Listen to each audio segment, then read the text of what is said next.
everybody welcome. I think we're just waiting for one more person. I totally thought that was you. That's Realize hilarious. job. It's a real computer. That was really Anyway. good. Recording in progress. Oh, I think Oh, Melissa's yeah, that's here. true. Natalie, hi Natalie, hi Melissa, welcome. Hi Janie, thank you for coming. Definitely wanted to be with you. Oh, I don't have my, sorry, I don't have, now can everybody hear me better? I didn't have my Yeah. sound on. That's fab. Yes. Okay, much better. Ooh, Welcome. that sound. We've got the sound. Is everybody here? Are you here, Brando? Brando's here? Testing one, Are two, we all three. here? Camille, you're coming in a Nick bit is hot here. now, volume-wise. Camille, you were a little bit loud on I'm the, sounding too loud. you're a bit hot on the, on the mic. Do you want me to make a little sound so the mic can be adjusted? I don't know. Oh, you're hot in Tony's mic? Yeah, maybe it's just in mine, maybe it's not in the house. That's fine. You sound good over here, Tony and. Okay. So, everybody, welcome. Thank you so much for coming tonight and for being the inner circle who have supported me through this whole process. And it's a leap that I wanted to take that I felt was something that could help me improve what I could do test what I could do vocally, find other musicians who liked to do crossover projects that weren't just opera, that weren't just pop, that weren't musical theater, that were something in the middle and something fresh and somewhat genre bending. I mean, it could be both. A genre. It's Genre. your genre and your gender. And so this idea of the opera Inside Out came up, and that's just the working title for now. And I wanted to introduce you to all of the fabulous people who are here this evening to read with us and to perform with us. I wanted to introduce Camille Nata, who is here with us on Zoom from Los Angeles. And Hi. you may already have read her very impressive bio in the pitch sheet that I sent you. A phenomenal actress and writer and director, and she has been helping me from the beginning of this project, also knowing my story intimately of what I wrote this opera about. And we have our music director here, Mila Henry. Well, Today. she is our fairy godmother today, who is helping us, who is also a phenomenal musician and pianist and very active in the creation of new opera. Awesome. And I'm so happy that she's here with us and a part of this project. I want to introduce some of the roles for this evening. We have Tony Parisi, who is here from San Francisco, and he is a singer, a songwriter, a writer of he's written in rock opera musical, and he is also a PR a pioneer in the VR world. Hey, everyone. Glad to be here. I want to introduce you to Heather Hill, who is my classmate from Manhattan School of Music in our master's program and a fabulous singer and performer. Charles Temke, who is also a fabulous singer, bass performer, and actor, and was also in my class at Manhattan School of Music. They are performing the role of the Presence. And we have Caitlin Deal, who is an actress and singer, also one of my students, who is playing the android. Hi, guys. And we have Brian Hilton, also an amazing singer, who is here reading the narrator. So for those of you who aren't familiar with the process of opera, this is just the words of the opera so that I can understand what the arc of the story is and what the plot is and what music I need to write to make the story come alive. So we're reading it aloud first, so there won't be any singing this evening, except for we will sing a little bit to show you when a set piece comes in, which means an aria or a duet or a trio. And the rest of it we're gonna read in our speaking voices. And this is a work in progress, so we welcome your comments at the end. Would love to know how you find the story, if it makes sense to you, if there are pieces you think are missing, if you'd like it to develop in a different way. Any ideas are welcome. And at the end of the reading, Olavo Ekman is here from Sao Paulo, who's going to present a mood board. He's from an amazing design firm called Bijari, and he will present the mood board of what the sets will look like with projections for this opera. And then we'll have Q&A after that. Not Q&A, but discussion. So this reading will go to about 8:50 perhaps, and then we'll have the presentation, and then we'll do feedback a little after 9. So without further ado, off we go. So if I can just have everyone unmute themselves for 2 seconds and give our actors just a quick round of applause to start us off. Oh, thank you. And now make sure that you're all muted so that we only hear them. All right, off we go. Airplane mode. The curtain opens on a warlike situation in the not-too-distant future. A couple are escaping a conflict on Earth. Shots ring out as they make their way through the danger, partially protected by a servant android. They surface from the chaos on a bed. We aren't sure where. A honeymoon suite in Vegas? A basement cell? We realize it is a spaceship, and a ramshackle one at that. Scene 1. The woman and man are in bed after making desperate, passionate, exhausted love. The android is standing in the corner, powered down. My head is killing me. Well, mine too. How did we even... Forget it. We made it. I didn't see it coming so soon. They totally got out ahead of us. They're good at that. I wonder how much they know. We'll find out when we radio in. We'll get the crew organized and get some food going. Food. I hope that made it. I'm sure it did. I thought we'd never get out of there. I told you, you're safe with me. All those people in the underground. I wish we could have stayed to help. We had to leave. To save the baby, if nothing else.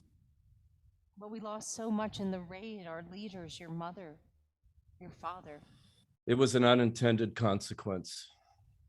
I guess if you put it that way, but Oh, don't get me wrong. I won't forget. I don't think I could. Try not to think about it. But we've lost so much. At least we have, Yes, well, we still have that. how's the little one doing? Just fine. Is there any Just danger fine. of hurting it? No, all is well. Maybe we'll revisit once we've sorted things out a little bit. Maybe without the golem in the room. The golem, come on. We have to keep it safe. And it's powered down. It did make the difference between our life and death. See, you're warming up to it. Now we have to get started. Let's send it out to survey the ship. Who knows what's out there? Right. The man powers up the android, which has a few fits and starts before functioning. It How you too feeling there, pulls girl? it- Somewhat ratchet. Who taught you that word? He did. Don't use it again. What does it mean to you? It has been used as a derogatory word towards women. Has it now? Not as far as I know. And is that relevant in a moment like this? I was attempting to make you laugh. I see. Go out and survey the ship. Find the others. And see that you come back. I will. The android exits. Once we know it's clear, we'll get started on the helm. Make sure the captain has the course set.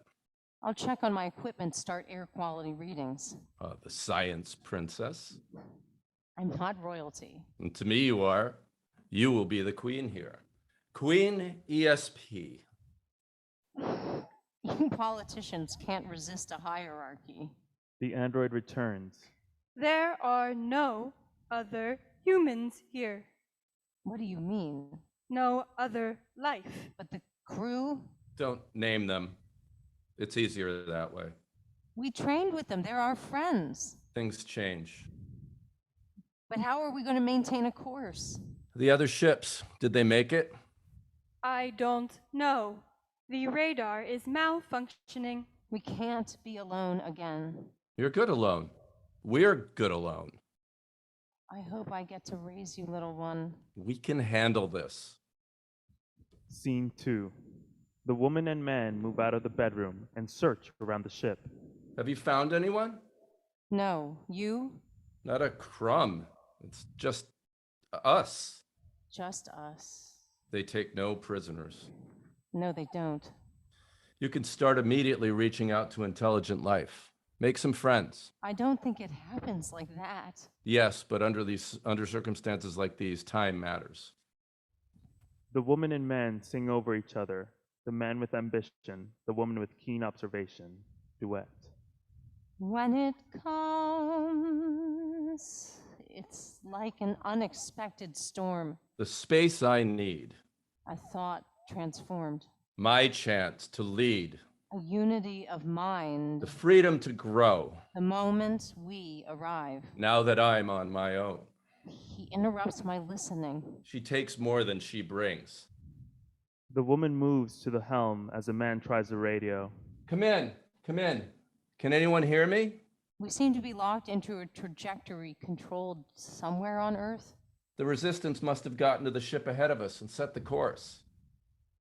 There's something about the air on this ship. It's... The woman finds her lab table. Oh, thank God it's intact. Aria. The woman sings as she prepares to work. The man and the android attempt to communicate via the radio. All of life's an experiment when you're on your own, and you want to be loved, and you want to be known.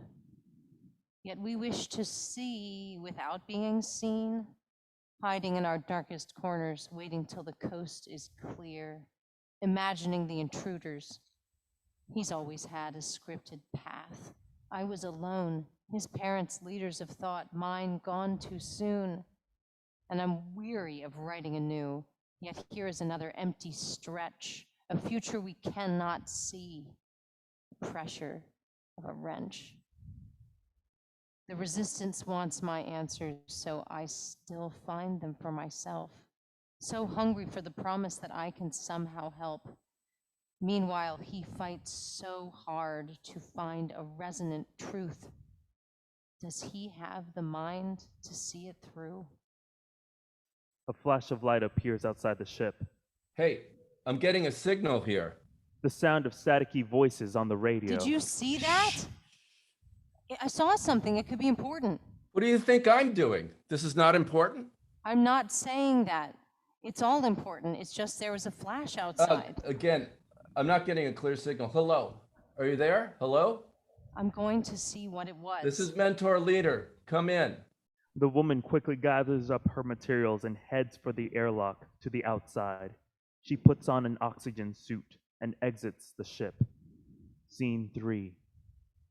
The woman is outside, looking for the source of the flash. She notices damage to the satellite. As she attempts to repair it, she is surrounded by flowing particles. She goes into a trance state and begins singing with their sound. They move her with them as they morph.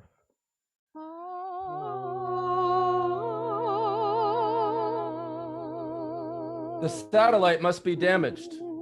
It's the only explanation. Hey, hey, hey! She's gone outside. Go out there and get her. I will. The man watches the android move towards the woman as she continues to communicate with the particles. Aria. The stars.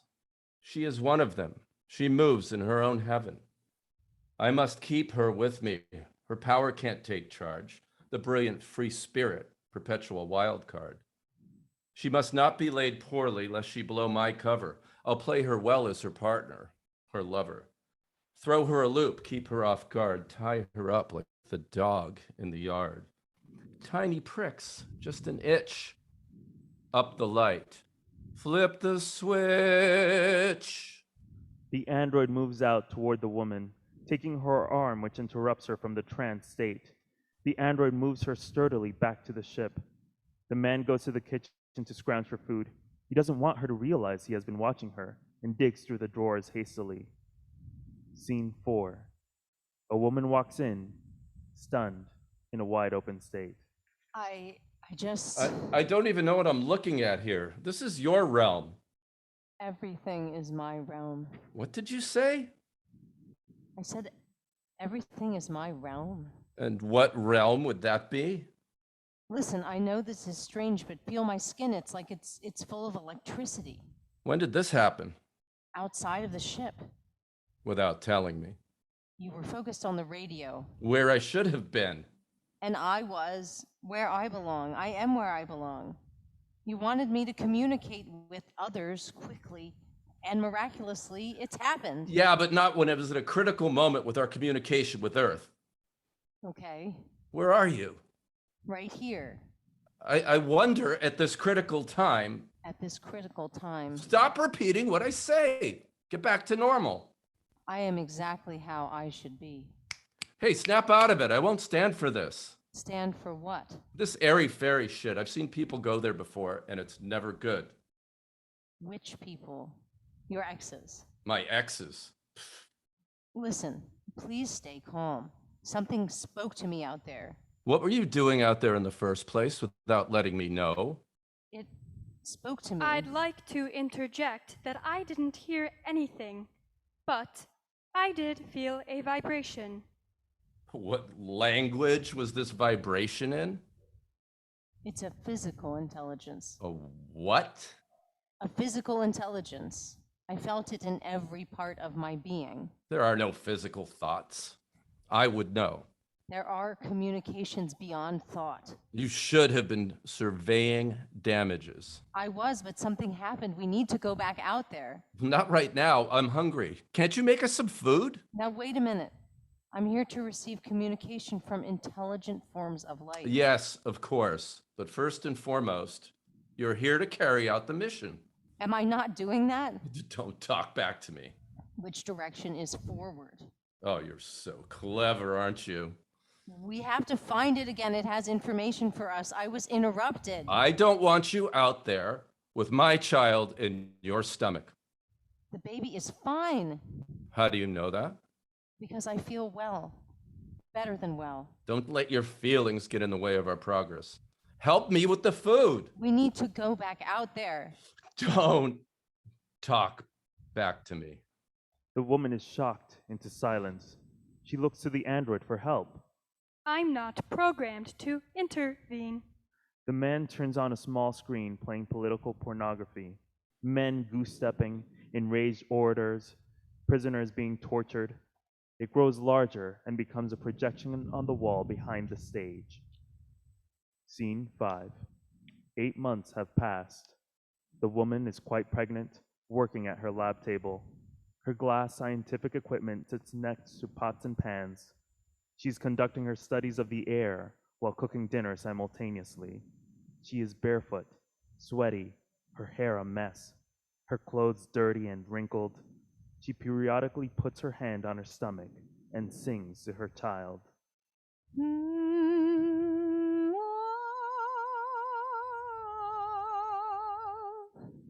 The man is sitting in front of a pegboard wall where he has been laying out his plans like a detective solving a crime.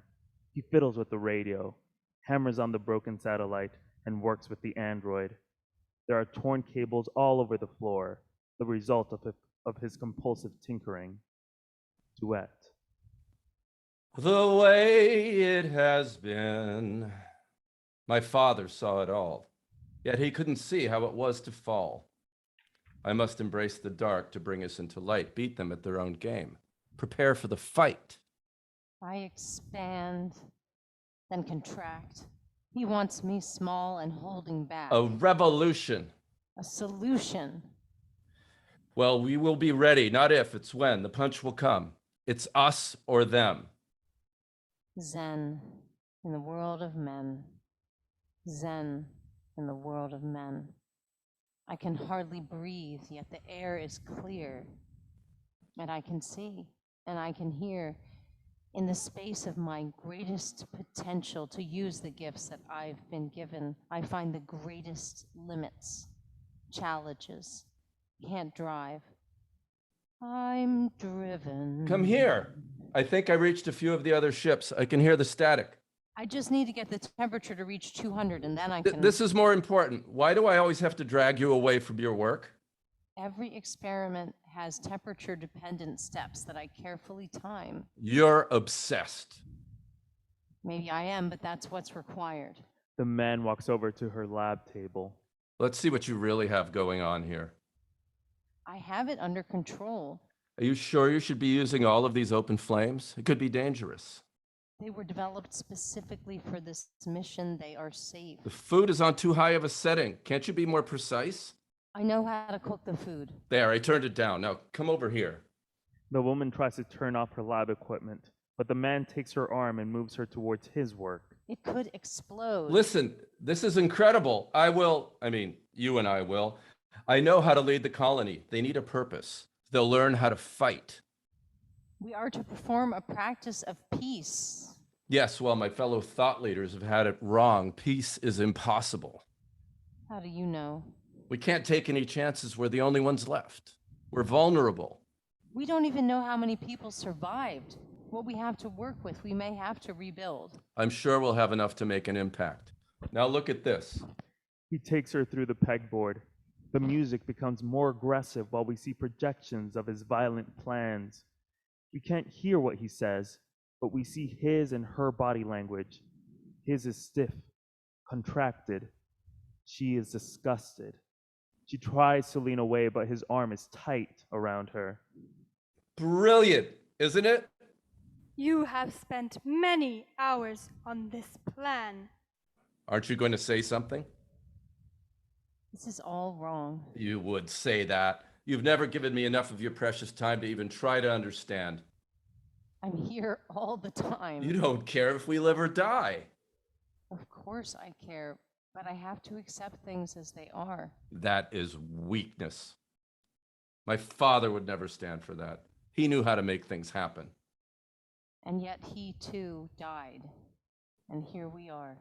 You are cold. I'm just trying to help you see what we've lost doing things the old way. I will make him proud. This is not about you. It's entirely about me. I am the leader. This is the only way. It is indeed the only way. Aren't we to work this out together? You're a guest here. I included you. Don't make me regret it. I was invited by the committee. Yes, but you know who was leading. My father loved you. That made no difference. So ungrateful. And all my family has done for you. I am grateful, and I have my own merits. We'll see about that. There is a cracking sound at the lab table.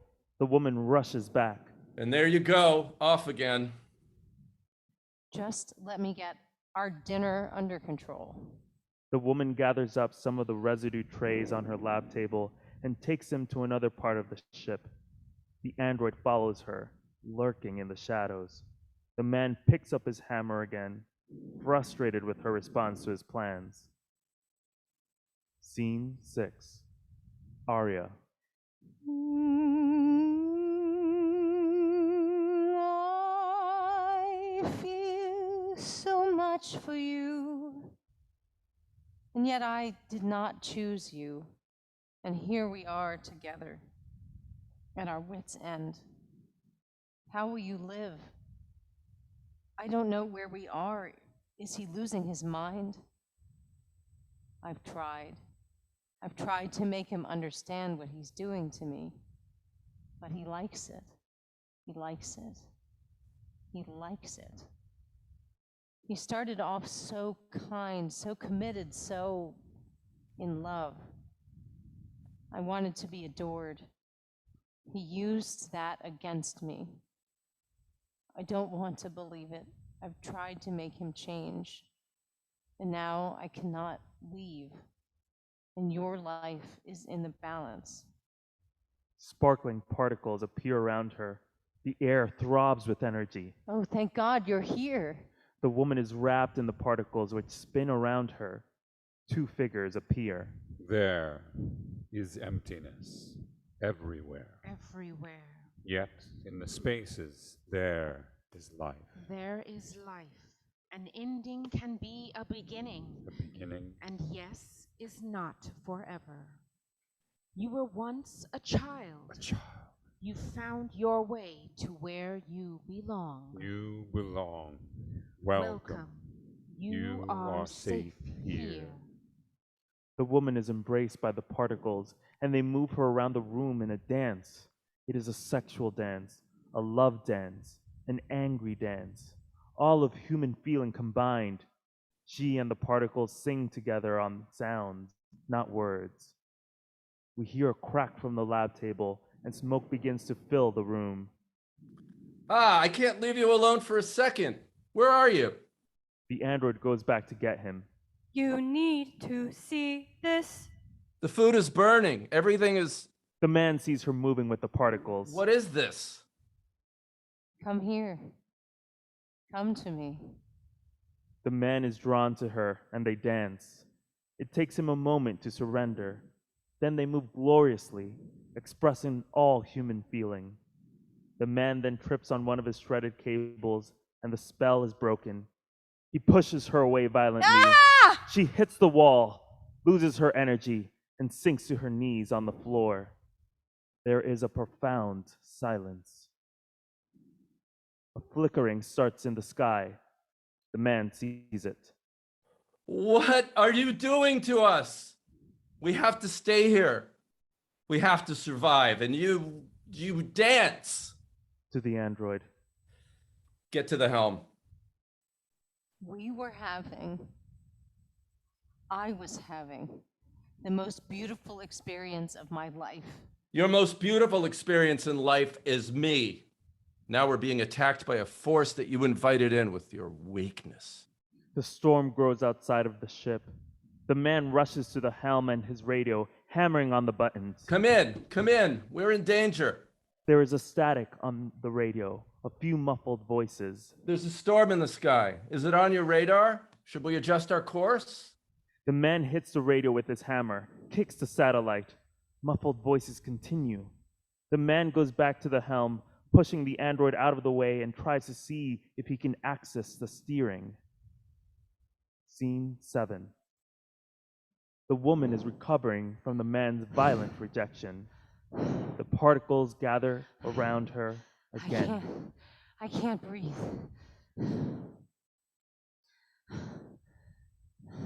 You are on a dangerous course. The ship is headed to an unsettled part of the universe. The energy will not be stable. You must reroute. You must reroute. The ship is on autopilot. The trajectory is developed by some of the greatest human minds. And you think Earth Earth? knows better than those of us who live here? You must find a way. You must. These lives are in your hands. The presence takes the form of many humans. The woman realizes there is a future for them. But my partner, he'd have to He agree. won't. He is not safe. He is trapped in his ego. His ego. You don't know what I know about him. Arya. When I met him, he was an artist. He lived for truth, thrived in nature, told beautiful stories. Then there was an upheaval in his family. He followed his loyalties. I didn't know he was destined to follow his parents' footsteps. Mine died when I was young. I didn't have that kind of pressure. His father was a force, able to lead, but he's not as savvy as his father was. And I've rested on what I thought was his stability. And now I've invested so much, my entire life, our lives. I must see it through. Beings change. Change. He is different now.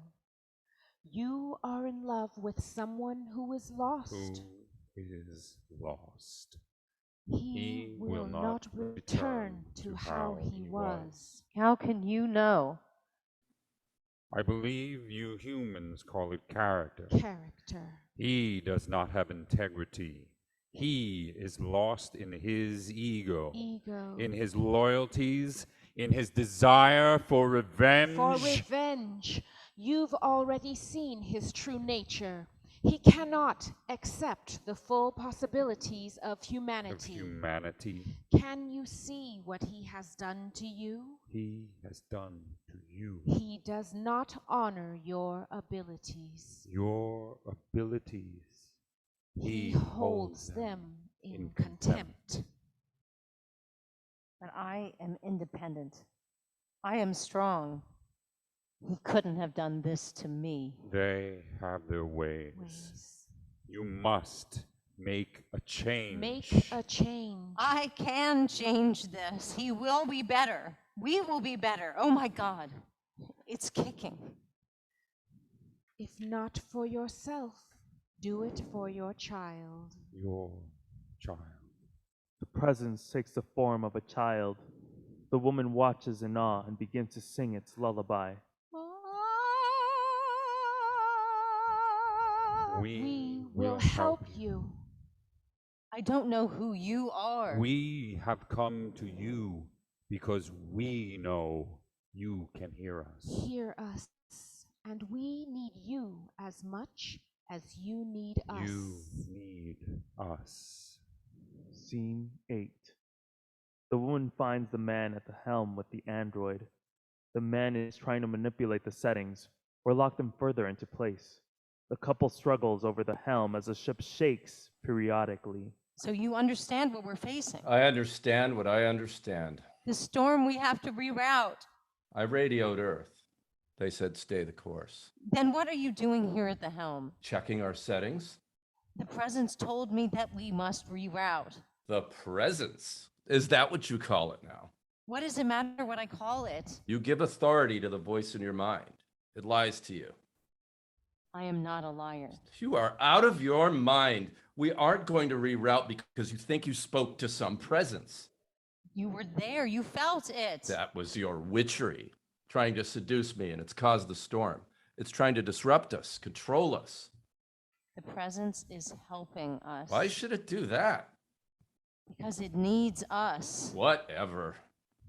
I am not afraid of its energy like you are, but I'm afraid of you.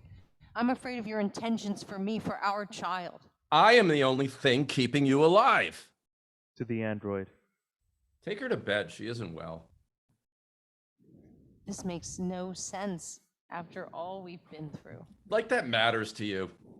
The android takes her firmly by the arms and drags her to the bedroom. Scene 9. The android guards the woman in the bedroom. The man is heard trying to make contact on the radio. Can you give us a new course? Are you seeing the storm? She's lost her mind. How do I get a hold of this? How do I get a hold of this? You need to get a hold of yourself. I don't belong here. You need me out there. You'll be where we want you to be. You want me to be like this? It's the only way. How can you be sure? You are jeopardizing the mission, and we have to. The android begins to power down. What's happening? I have been working all day. Out of power. I have to continue.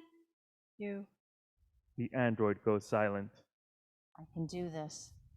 While he's on the radio, I'll slip in and open the control box. The woman sings quietly to her child for comfort. The woman reaches a helm and flips open the box. She begins to cut the communication with Earth, causing more disturbance in the man's radio signal. As the ship starts to veer off course, he comes rushing towards her. What are you doing? He attacks her, throwing her across the room to the floor. I am trying to save us. The man rushes to her, restrains her body, and holds her head against the floor. You'd love to be a savior, wouldn't you? You want all the glory. I could take it away in an instant. I remember the child's life if you I- can't respect mine. I will cut the baby out of you and raise it myself. You'll kill us. I'll take my chances. It's contaminated from being inside you, from having your blood in its veins. You can't mean that. I know exactly what I mean. The ship shakes violently. The ship is out of control. It's under my control. If any rerouting of the ship takes place, it will be me doing it, and not until we're headed back to Earth with an army. This is everything we have sought to leave behind. This is a new world. One you may never see. He gives her a blow to the head and she loses consciousness. Scene 10. The man goes back to the helm to try to right the ship. Sparkling particles appear over the woman. They pick her up and take her to the bed to care for her. She comes to and sees a male figure. It's time to leave. Leave. Leave? Where would I go? Outside. Outside. Outside the ship? Yes. What's out there? Everything you don't have here. How could that be? It is time to know what you don't wish to know. What more do I need to know? Only you know the answer to that. To that, But can I find the answer? I will be your partner now. partner, We can take care of you. we can take care of you. We are expansive. But I will die out there. We have our ways. Our ways. How can I be sure? That is the leap of faith. Faith. The unknown. The unknown. The only place that's safe. Safe. Your mind has been clouded by his abuse. He is not your future. Your future. Is abuse. That is the word. Word. At the helm, the man and the android are still trying to bring the ship back on course. She is gone. Impossible. I knocked her out. Perhaps she had help. You stay here. Get this fixed. The man runs to the bedroom and sees her in bed with the presence in male form. He explodes with rage. The presence diffuses to surround the room with its particles. You fucking bitch. You selfish whore. You don't understand. It's obvious. Seduced by some alien? So you do see it. I see nothing but a woman who lives in a selfish world of dreams. This is no dream. This is your imagination. You were there. You danced. You bewitched me. That's not true. And you risked the baby's life. Our child. Don't use that against me.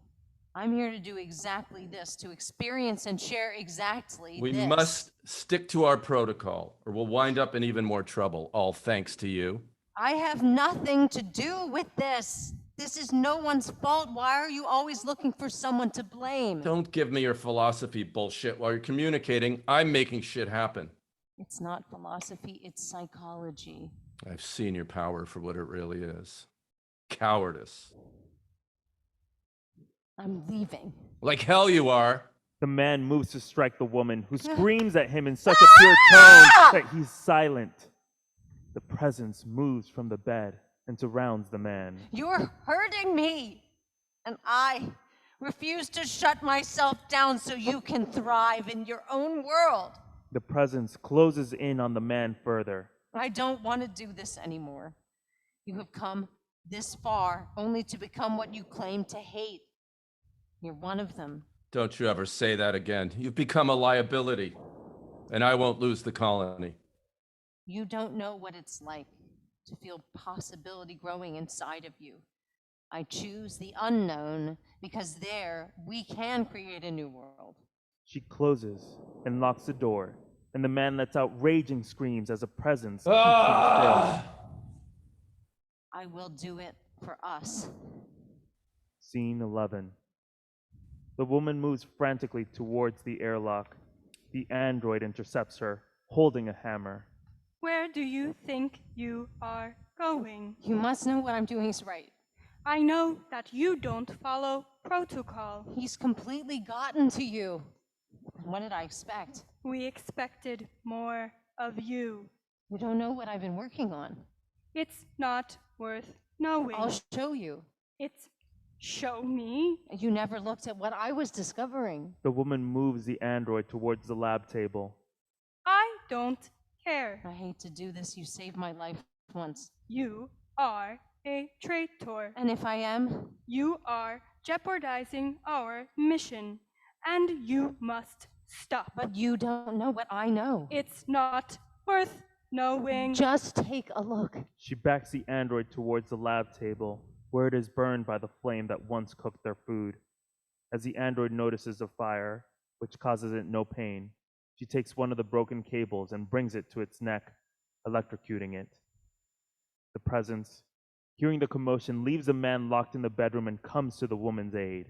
You are on your way. You must keep going. Keep going. I must keep going. You can make it. You can make it. I can make it.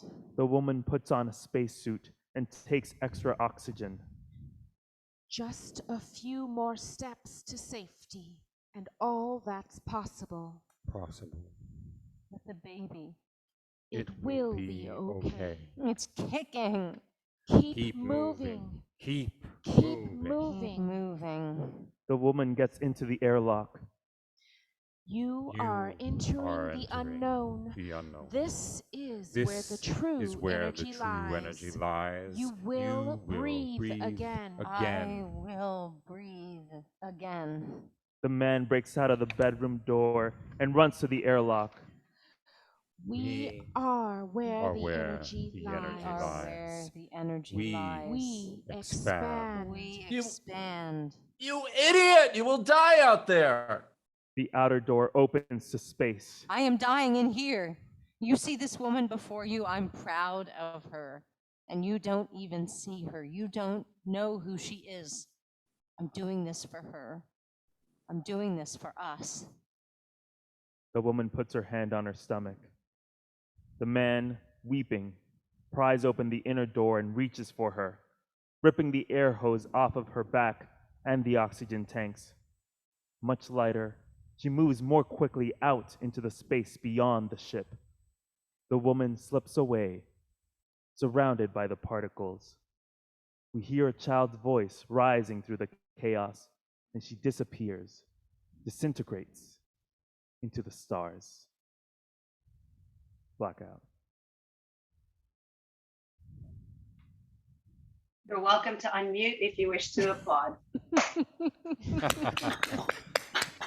Yay. Good work, everybody. Yay! Thank you very much, everybody. Thank you. Now we have Ekman, who's going to present from Bijari.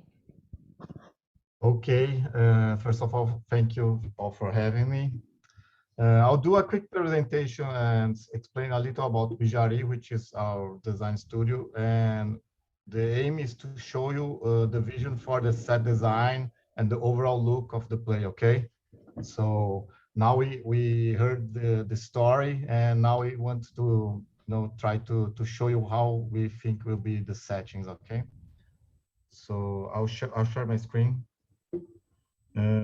I can share. I need someone to enable the sharing screen for me. Tiffany, can you enable screen sharing? Yes, I think it just set it to multiple participants can share. Okay, now I can. Okay. All right, and then.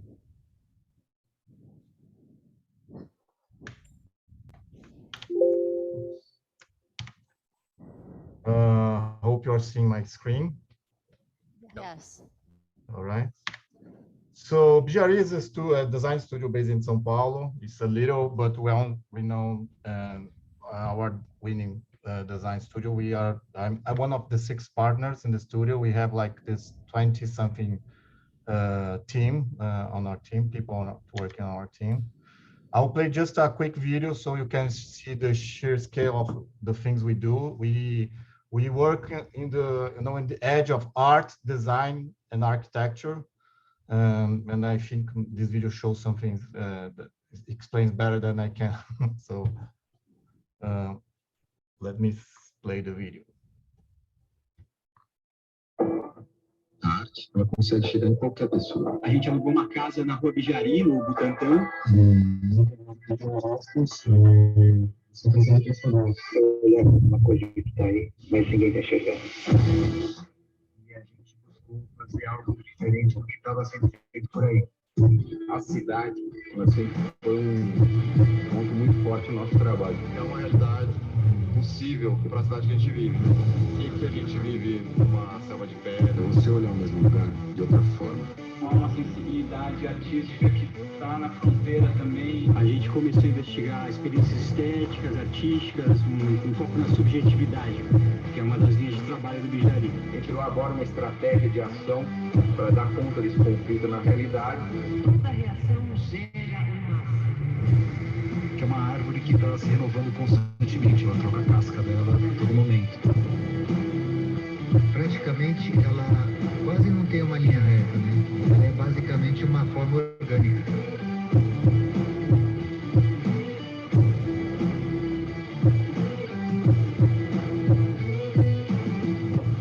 Somos Bijari. Okay.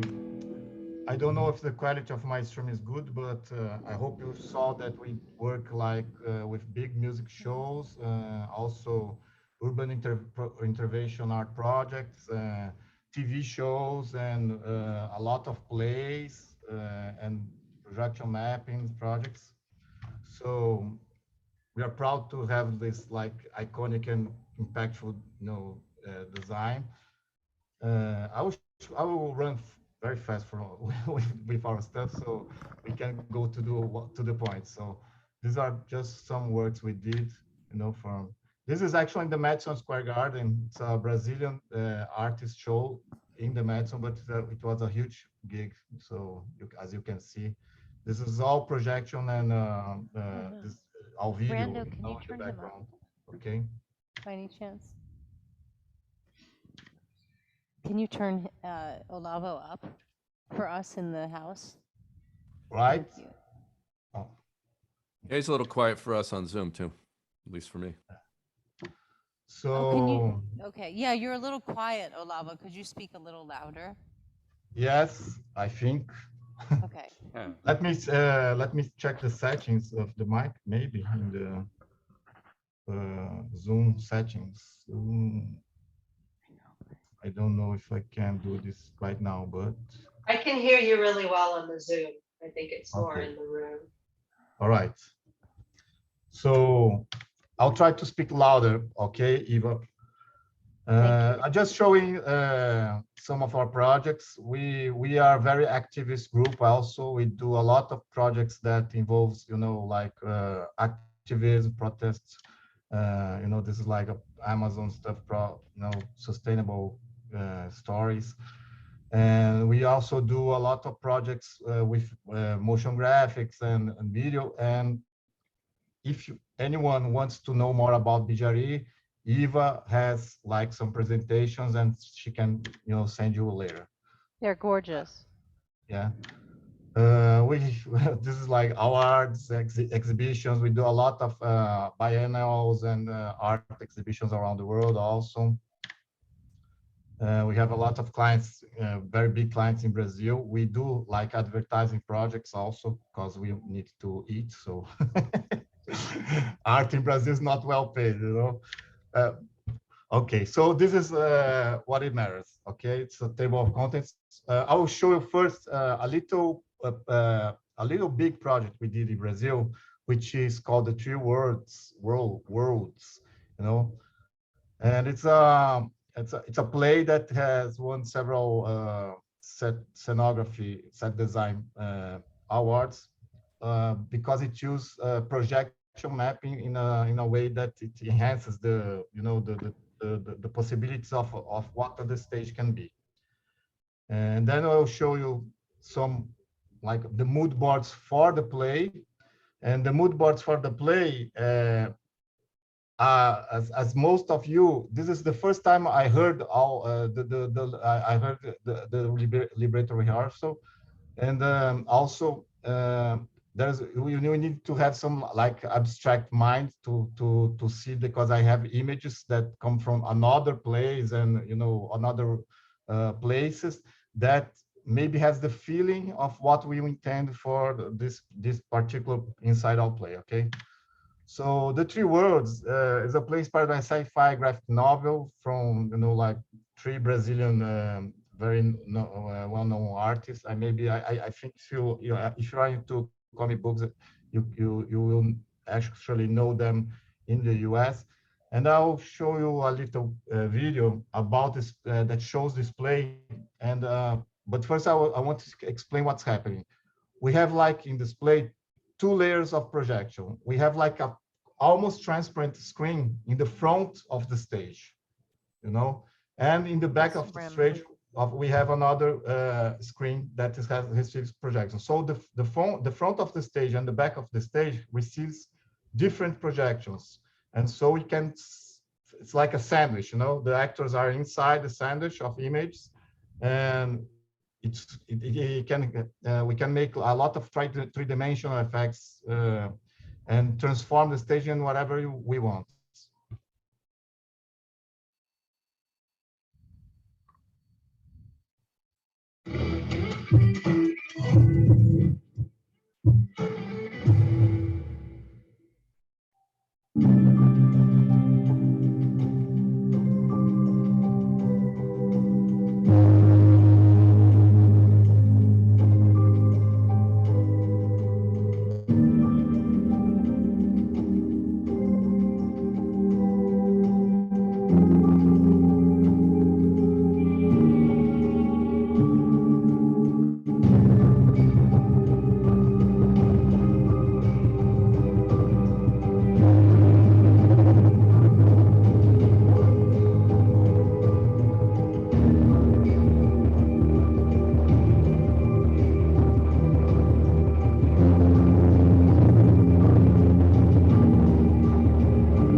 Okay, so I'll just go back in the video so we can examine some little stuff that it's very interesting.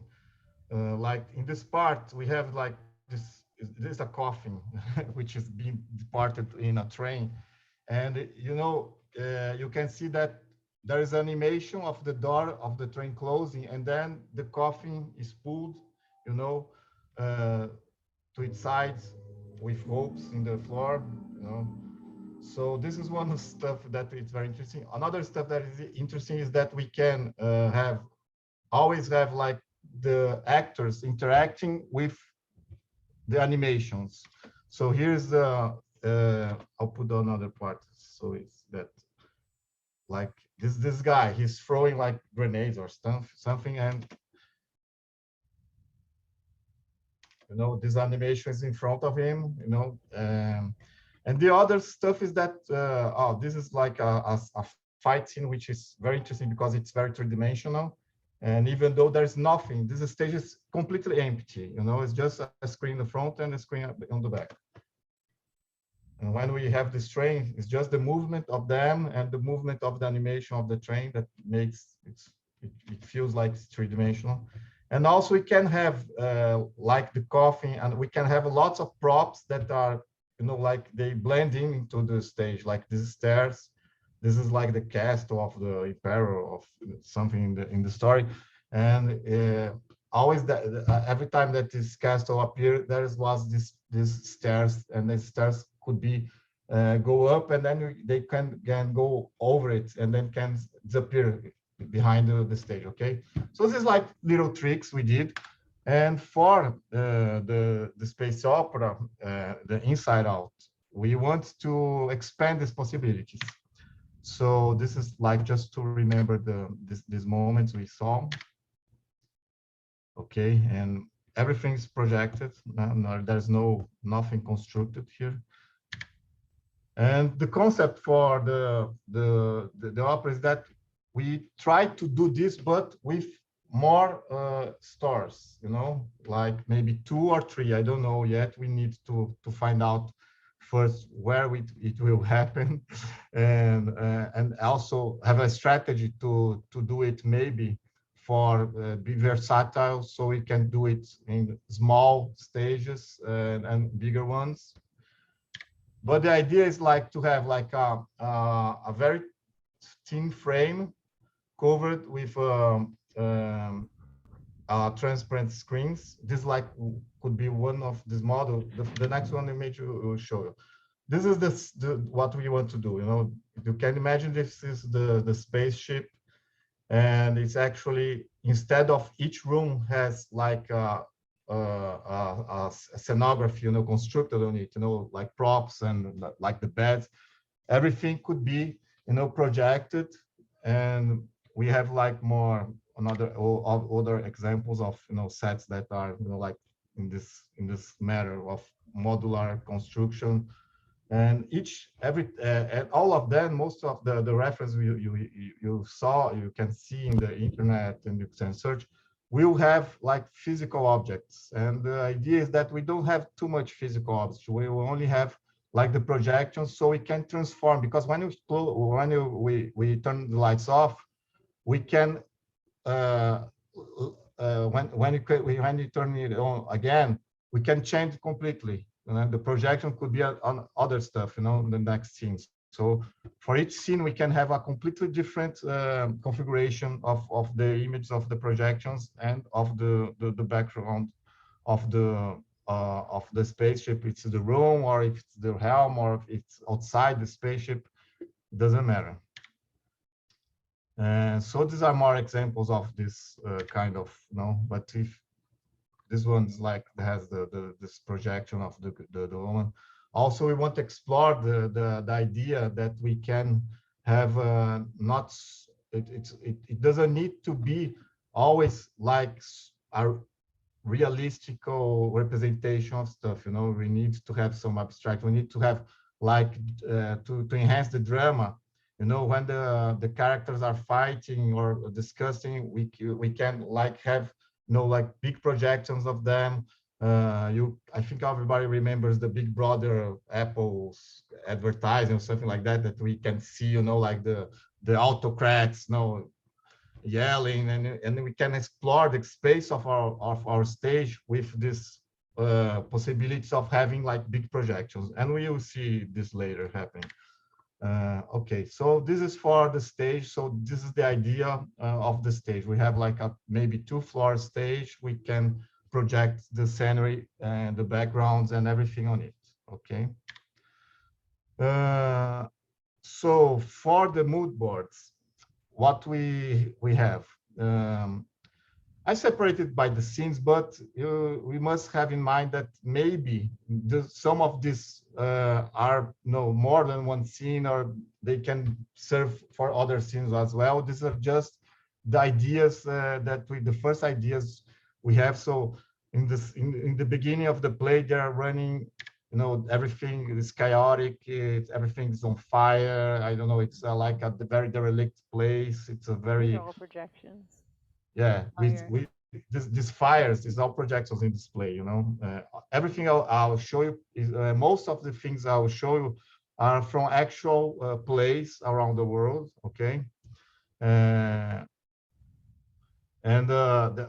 but you know, it's all physics. If physical, if we want to do like physical sets for, you know, it's only the spaceship, but even though we have much more versatility if we do with projections, as you saw in the other projects we did, you know.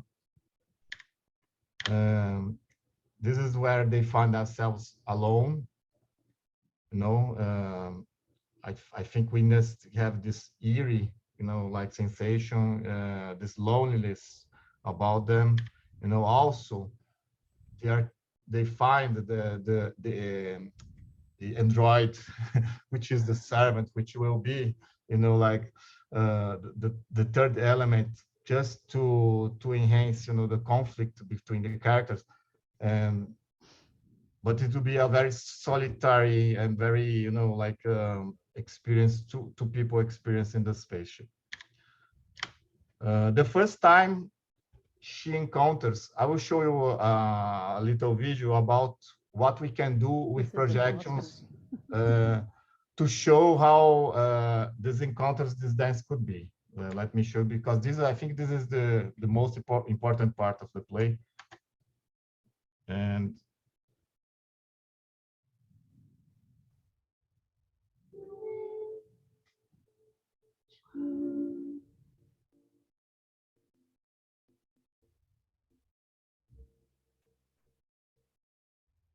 so everything you will see here is projection mapping, okay? It's just projections and choreography.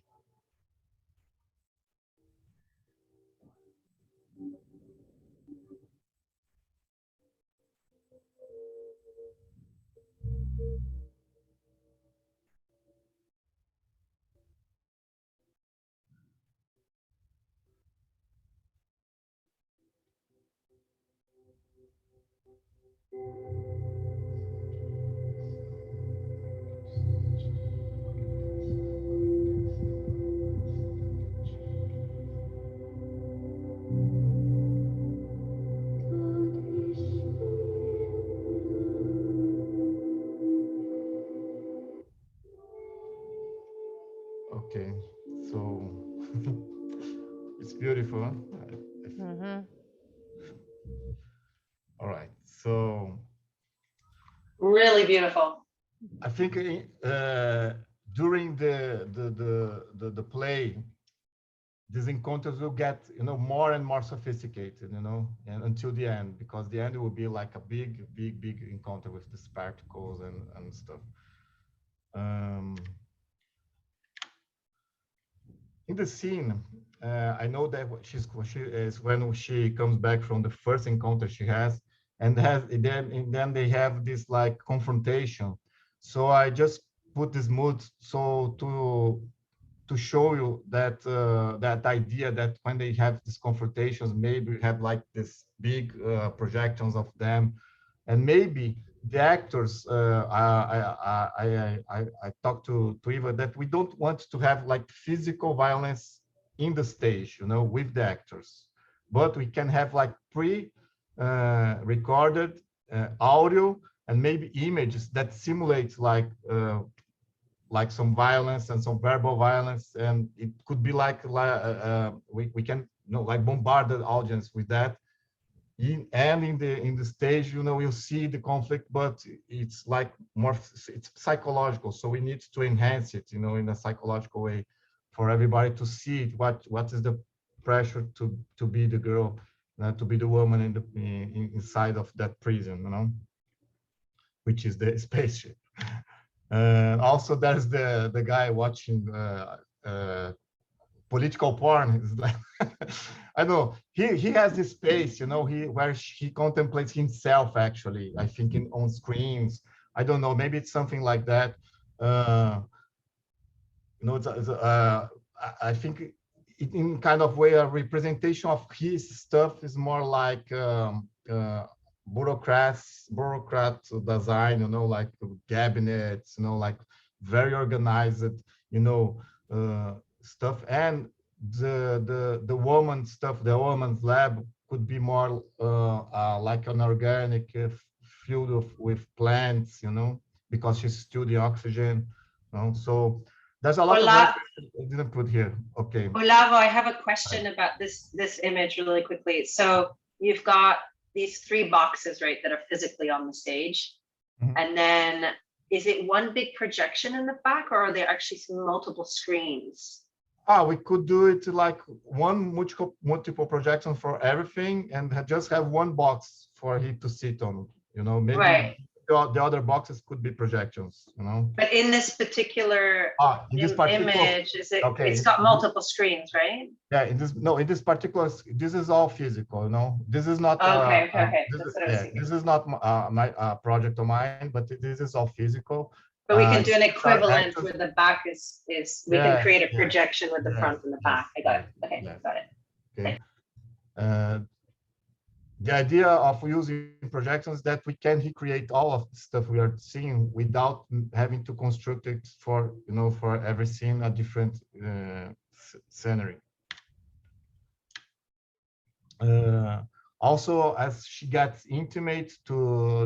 more intimate in her encounters, you know, the dances, you know, we just saw the video, you know, it's just another representation of that. But as I said, for every encounter should be more, you know, complex in the way it's built, you know, like in the particles and the special effects now with lights and everything. Okay.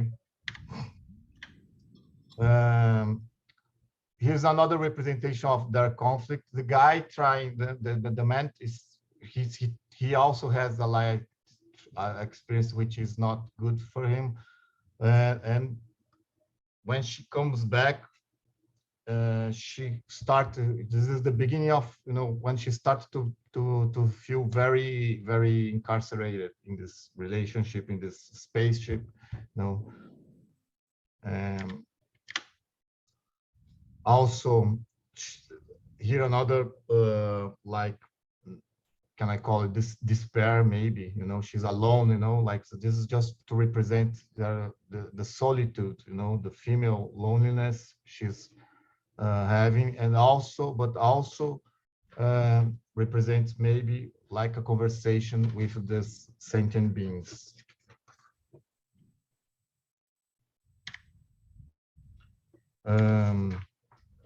Okay, now he's trying to convince her that she's crazy, that she isn't everything she's seeing is not real, you know. But actually is a conflict with himself, you know. He's facing, you know, actually he is becoming this even more and more this monster, this guy that, you know, he's total into his own ego. And I put this scene because this is something like he's trying to communicate with, you know, the other humans, you know, but he only can see himself. Oops, something's fall off. Okay. Oops, and then oops, sorry. Okay, this one, you know, I don't think we will have something like this in the play, but it represents, you know, the strings, you know, like the moment he's trying to, in the final moments, he's trying to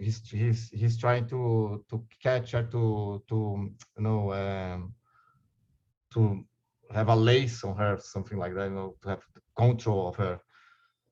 But it could be like something iconic that we have, like she in a higher stage of in a higher part of the stage, and he's trying to put her down. You know, she's like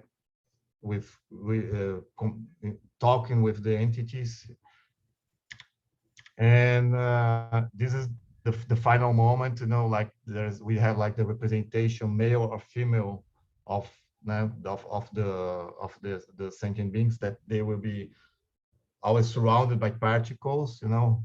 I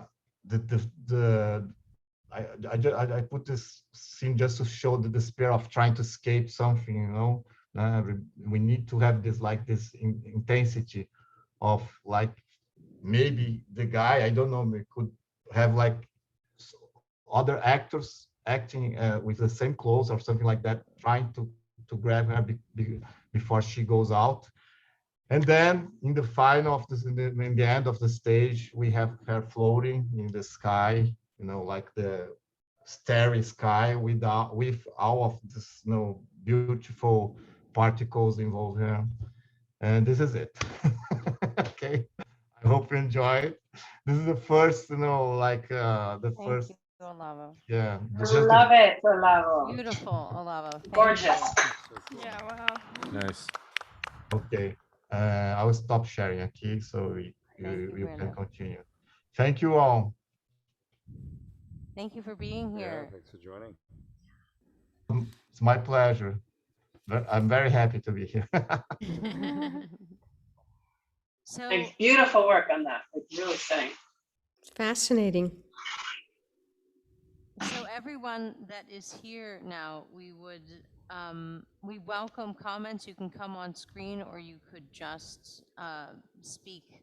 You don't have to be on your video, but if you have comments about the script, what you noticed, what you liked, what you thought could have been more fleshed out. So we're talking in particular about the script itself. So not really about the performances, but about if you can zero in on it, what you might have missed or what you really enjoyed. And you could raise your hand and I could see you if you have something to say.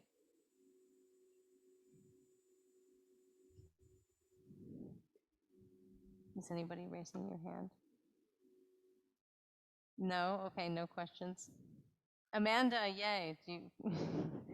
Hi, thank you so much for sharing. It's so rich and beautiful, and I don't have much to say yet. I feel like I need to sit with this for a while, but and I don't come from the world of music, so I'm trying to figure out how to engage this. But one thing I really wonder is at the end, what's the tonal quality as she goes out into space with the particles, with the entities? What does the music sound like in that moment? Because what's the emotion? Not that it's gonna be prescriptive, but do you see what I'm trying to say? Like, is it good or bad? Is this something Yeah, and maybe or it's is this something bad right. or dangerous? And maybe you don't want it to be that clear. Maybe it's ambiguous. Just what's your intention? Because without being able to hear the music, it's hard to know. Yeah, I think my intention is that so many people who are victims of domestic abuse, myself included, think that there's nothing out in the world for them anymore. And when you do step out into the world, usually your entire world that you are a part of disintegrates. Like your whole social life disappears because it was built around the partner that you had, or you find out who your trusted friends are, who will stand by you and who says, well, it was your fault, or that they liked you when you were with that person, or they don't quite understand your story. So I guess my intention was that she had to go out and be uncomfortable in order to move out of this situation. So it's not necessarily a beautiful, happy situation for her. It's a difficult, uncomfortable situation, and yet she's connected with so much more than she was when she was in the relationship itself. So I'm thinking of making the music somewhat dissonant and then coming into a consonance at the end. But I want to show that it is a challenge when she gets out there. It's not pretty. Amanda, are you maybe wondering if she survives? Is that like once she's taken the risk of leaving, whether or not she dies out in space as he tells her she will, or whether she survives? I'm actually really just more interested in Emily's intention. Oftentimes that's not ours to know, right? Like, because you put something in the world, and then each person brings to it their own perspective, right? So, but it's more Emily. So Emily, that's very interesting that it's uncomfortable, that it's dissonant, but that she's not alone. And this, it sounds like, correct me if I'm wrong, the suggestion is not that she ends, she continues. No, she continues, but it looks entirely different than what she thought it was going to look like, her life. Gotcha. I've seen too many Alfonso Cuarón films where, like she goes off into space and is stuck. So she continues, and she's sort of in concert, in company with the entity. Mm-hmm. But she doesn't know what's coming next. She doesn't know. Right. Yeah. But we know that the entity is, if not a benevolent force, a supportive force. Yes. Yeah. Yes. Okay. It's meant to be a benevolent force, but it's meant to be not, the benevolence is not completely comfortable for her. Yeah. It Yeah. tells Yeah. her truths that she does not want to hear. And it Yeah. has to tell her those things in a way that may come across as blunt and unkind, because it's the only way that she can get out. I think that's wonderful. And I think that complexity is so, so important. So really hats off. Congratulations. Thank you. Thank you, Amanda. Any other questions? Any suggestions from anybody? I've got one. Okay. The male character is clearly violent and a blunt instrument, but does not, as I kind of understand it, fit the profile of someone who would also be a lot more seductive. Are we just missing that part? Is that all kind of, we're past that because it's backstory? I think he could be more seductive and do more, do more of the "you are my queen" stuff and all of that, because that makes it all the much more evil when he flips. I agree with you. I think that's what I'm missing in the writing right now, is it's been a little easier for me to remember the tough stuff, the mean stuff, than the beginning, why they fall in love, what he's like that makes her fall in love. And it's a little challenging for me to write the ways in which he convinces her to be in a relationship with him that are the difference between what's loving and what's disingenuine. That's a challenge for me to write because it was so subtle. Yeah, it's that dichotomy of taking the rug out from under you permanently, right? It's like, here's a beautiful rug and taking it out, and then giving it to you again and taking it out. Yeah, so maybe in those first few scenes, he just needs to be much more sort of white knighty and heroic and just, Absolutely. So you're drawn in that this is, Yeah, Mila was saying to me when we were discussing after the rehearsal that we want to know why she fell in love with him. Yeah, I mean, he just seems like a dick for the entirety of this, right? I think he started the play very reactive already, so we can't connect with him. I think we need to have a little connection, be seduced by him in the beginning. No, we must fall in love with this guy also. He's the hero of the resistance, he's the Luke Skywalker of stuff. So and then he comes Darth Vader. Okay, so I think Darth Vader the whole time. Because I think to an extent it's very important to a little bit that the audience is also seduced by him, right? So that then it is seductive, because and then all of a sudden it's like, oh, that's how that happened, and so without giving him too much. And when sorry, Amanda, I didn't mean to interrupt you. I was just going to say, so just spitballing, but as things start going sideways with the tech and they just discover that people are dead, like he progressively gets worked up, and then there's that, whenever that transition moment is, I just think you have to start seeing some flashes of it gradually as the circumstances change. I don't know. I'll stop there. No, but I think we have to fall in love with him, and then as an audience, as you said, and then all of a sudden we have the same experience she's having, where she goes, wait a minute, what? Is that bad? But we can't make the frustration of him an excuse for him to become violent, because then we will be like agreeing with him, like something like that. So this is the balance we need to have. I think if we stay rooted in her perspective, right? So really, we're identifying primarily with her. So when we're seduced by him, it's because she's seduced by him.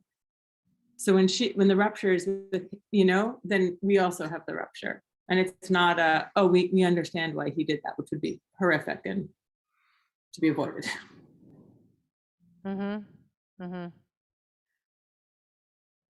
It's this is my first time writing anything like this, and it's so clear in my mind what happened, but I'm finding it really challenging, and so I'm hoping to find a writing partner, like a librettist or something, who can help me take what I remember and bring those subtleties to it, and bring the subtext to it, and bring everything that was so subtly done. It's also hard I'm trying to make it one act, and yet what happened went over the arc of many, many, many years. And it's a subtle working on you, working on you. Well, I don't know if you saw in the chat, Natalie suggested maybe flashbacks in the opener, and this is where, some graphics, a lava or something, right? There could be some way to compress time that shows you more of those good times in the beginning, and then you get a little of it through the live action. Yeah, So I see Natalie's comments. Yes, thanks, Natalie. I think also, Emily, and I'm just speaking to your experience here, whether it was like that or not, but I feel with abusers, there's a public persona and a private persona. Yes. And so you fall in love with the public persona initially, and then you're roped in and you're stuck, and they start isolating you from your whole world. They take your friends away, they take your support system away, and then you're isolated. And whenever you are out in public with them, it's like a Jekyll and Hyde situation. They're suddenly seductive again and charming, and you're like, oh, wait, I must be wrong. And then, your parents see them or your friends see them, and they're like, no, he's great. And you're like, oh, it must be, I must be making it up. But yet I've got these bruises, and so it starts to not make sense. So because they're alone on the ship, it's hard to create that witness scenario, to have that dichotomy. Right. And maybe you can use the android as a witness, who becomes a hostile witness. He ends up siding with him because in front of the android, he's completely different. And maybe he starts shutting down the android so he can then be abusive with you, and then power the android back up and then he's all smiley again as if nothing happened. Yeah. You know how like with alcoholics, they have a persona and then they don't remember what's happened. And so you feel like you're the crazy one because you've seen all of it, but everyone around has only seen one version. And so the android could potentially be that external witness where initially we're with the android because we're only seeing him be normal, but then he starts switching it off. And then we start seeing, as the audience, your point of view as the android slowly gets shut down. And maybe by the end of it, the android's completely deado, he's like, because you're trying to turn the android back on, because in a way that could be your life support back to Earth, because he's still connected to Earth, the android, or she, or they, it. And so maybe that kind of escalates the isolation of it. I just wanted to because what I was to that point, and for the fact that you're trying to keep it a one act, etc., and it's hard to do a lot of different developments, and also to show all this different backstory when you're already isolated on the ship. And you actually did it already somewhat, where you're using the android as a counterbalance, which is showing the gaslighting. And I mean, there could be potential where there could be a little bit more of his interaction with the android that gives vision to where he's like, let's say he says something really loving and especially toward the beginning and or building you up, and then you are in another space, and the response or reaction toward the android shows more of his true intention. So you see the dichotomy, you see the charm, and then you see something else in there. I mean, you can use that within that space, potentially, as just to show the levels, because he doesn't think of himself as a villain, he thinks of himself as a hero. Yeah. And it's very hard, as you said, to, when you're dealing with someone, such villainous characteristics, to have to lean in to the charm, to the gaslighting, to the manipulation, the reasons why that happened. I mean, it didn't, obviously, if you know someone's awful, you don't go toward them. So, so the bugs are like, they pull you in and zap. So, I don't know, maybe that can be part of the, without having to be really bulky, there could be subtle uses adjustments within that framework to use the android to show maybe more of a counter side, so so we could see some more of the charm at the beginning, and then see the turn and be like, okay, the audience can buy into the fact that you fell in love with this guy, or the fact that you came for noble purposes, expecting, and then suddenly you're isolated, or did he sabotage everybody on the ground? Obviously that was think. something I was playing with a little bit. Yeah. But you don't want to give it away. Is he the one who got rid of it? Yeah, who got rid of the crew. Yeah. And then you find them. Yeah, because he wants his plan. This is Dad. Can you hear me? Hi, Dad. As I watched it, I was very impressed, but there's a few themes that I'd like to see further developed. One is the idea of madness. It's like they've gone into space and they're getting space sickness, and he's becoming more narcissistic. She's becoming more ESP-ish. And so I think we could have some fun with developing the two kinds of madness that are growing. Oh, that's interesting. Another one is the idea of gender identity. It seems like the man is very masculine and the woman is very feminine. I guess the android is meant to be gender neutral. I was fascinated by the android. Is the android an aider and abetter, or is the android Iago? And I thought the android would take her side a little bit more, but maybe it has been programmed to side with the man. Remember, Emma, we were talking about that. I don't know if it was after we chatted, but we decided to try out woman android. I don't remember, you were originally thinking maybe masculine there, and you wanted to explore that idea that maybe the woman taking his side would be distressing. The female android would, be distressing to the woman if she took his side. I don't know if you were going with that or if you just went with the talent here in the case of Caitlin. I didn't write it as well as I could, but I did want there to be a flavor of, hey, how could you turn on me? We're sisters here. If you even though you're an android, there must be something you can recognize in what's happening to me beyond your programming. Now, I was also fascinated by the entity. They can't hear you. The entity seems to be dual masculine and feminine. So it seems to be, two people talking at once, or I think that's worth exploring. What if you had the perfect balance of the masculine and the feminine in the entity? What would that look like? How would you recognize it? Yes. And I love the screens and all that came from Brazil. And I think you could do a lot. What do the entities look like? They sound like fireflies, which aging myself reminds me of John Glenn's orbit. He saw fireflies outside the window. And he thought they were really, he said, I'm not hallucinating, they're really there. And he was right. Wasn't the ship on fire in the right That was stuff? later, but no, it was ice crystals. And every time he banged on the wall, some of the ice crystals would come loose. I'm not saying you got to have John Glenn in this opera, but that's an image that certainly was very effective with everybody at the time. Yes. I had a question. Thanks, Dad.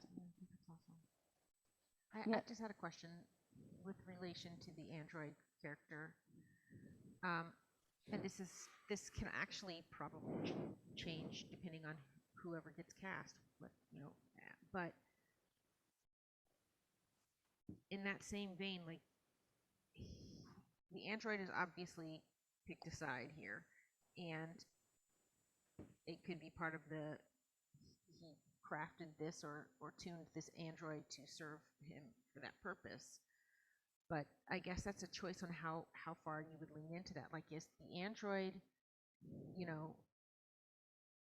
the fawning, in his case, wife or feminine presence that he wants, and he's just using you because he's so manipulative, and so is the android tuned to that? You know, if the android is playing, you know, as a female type android.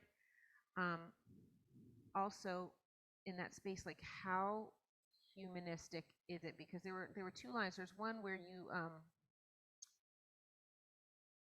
say he's completely gotten to you, but the android is a programmed being. So I think it maybe just bears some thought toward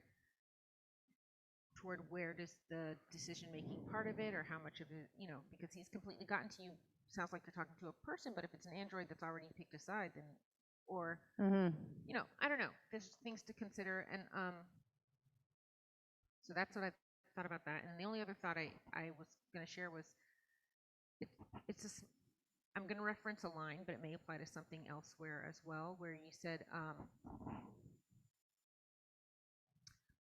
toward the end, where you're like, how do I get a hold of this? How do I get a hold of this? And Android says you need to get a hold of yourself.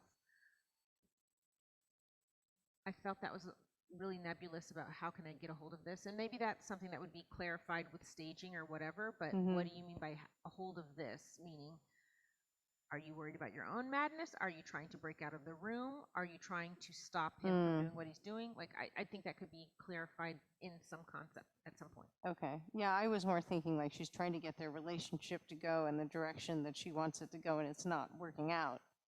Okay. But I didn't write us into that as well as I could have. But so maybe the this needs to be defined in some capacity. Miley, you were saying something too, just a moment ago.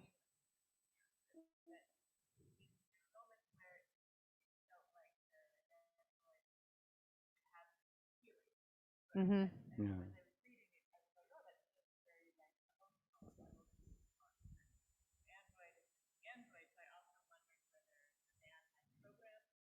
That was my idea, yes, that he reprogrammed it.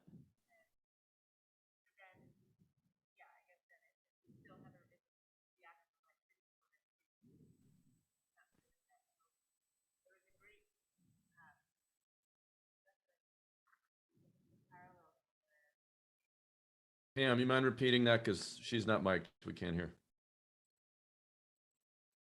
Oh, okay. We can't We can't hear. Oh, you can't hear Mila very well? No. Oh. But maybe you could just repeat what she said. Here. You want to use All right. Come on, Milo. I was just saying, I was agreeing with what Heather said, and agreeing that the android shouldn't appear to have feelings or an emotional response. And so I had the same questions throughout of whether the android was programmed or not. And then there was also a moment, and I'll have to find the line, but when the android shuts down, you said, you know, I am shutting down now. And then you have a line later where you reference shutting down. And I didn't know if that was just a sort of a subconscious tie-in, but it was, yeah, it was a neat, yeah, and it made me think about the android's relationship to the man and your relationship to the man. So, yeah, but I'll pass on more. I took some notes earlier throughout. Yeah, you're welcome. Here's your mic.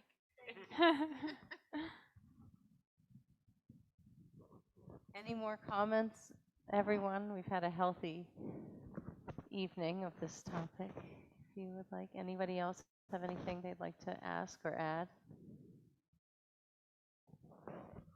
I'm so grateful that you all are here and for joining us from all over the country and different continents. And I want to thank our cast again and our director and music director for helping me get this off the ground. This is the first time anyone's heard this, and I really appreciate you bearing with me and bearing witness to this work in progress. Thank you so much. Thank you everybody who showed up on Zoom, and thank you Tiffany for all of your support. Thank you Brando for doing all of the sound and the lights and the tech. And thank you Brooklyn Music School for hosting us. here and for the residency. We're very grateful. Lots of love to everybody. Thank you so much, and can't wait to see you further down the line.